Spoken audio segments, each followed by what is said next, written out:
Welcome to new TV Telugu. రాష్ట్రంలో వివిధ చోట్ల జరిగిన స్థానిక సంస్థల ఉప ఎన్నికల్లో తమ అభ్యర్థులు విరోచితంగా పోరాడి గెలిచారంటూ వైసీపీ అధినేత జగన్ ట్వీట్ చేశారు. స్థానిక సంస్థల ఉప ఎన్నికల్లో కూటమి పార్టీలకు ఎలాంటి బలం లేకపోయినా చంద్రబాబు అహంకారాన్ని చూపి పోలీసు యంత్రాంగాన్ని దుర్వినియోగం చేసినా, కేసులు పెట్టినా, ఆస్తులు ధ్వంసం చేస్తామని, బంధువుల ఉద్యోగాలు తీసేస్తామని, జీవనోపాధి దెబ్బతీస్తామని భయపెట్టినా వైసీపీ కార్యకర్తలు వెనకడుగు వేయలేదని కొనియాడారు. ఎన్ని ప్రలోభాలకు గురి చేసినా వాటన్నిటినీ బేఖాతరు చేస్తూ మన పార్టీ ఎంపీటీసీలు, జెడ్పీటీసీలు ధైర్యంగా నిలబడి వైసీపీ అభ్యర్థులను గెలిపించుకున్నారని ప్రశంసించారు. విలువలకు, విశ్వసనీయతకు పట్టం కడుతూ ప్రజాస్వామ్య స్ఫూర్తిని నిలబెట్టిన వైసీపీ ఎంపీటీసీలు, జెడ్పీటీసీలు నాయకులను చూసి గర్వపడుతున్నారు. కష్ట సమయంలో వీళ్ళు చూపించిన ధైర్యం పార్టీకి మరింత ఉత్తేజాన్ని ఇచ్చింది.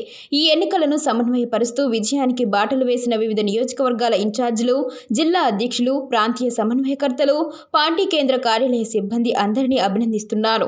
వైసీపీకి అప్పుడు, ఇప్పుడు, ఎల్లప్పుడూ వెన్నెముకలా నిలుస్తున్న కార్యకర్తలకు నా హ్యాట్స్ ఆఫ్ అంటూ జగన్ పేర్కొన్నారు.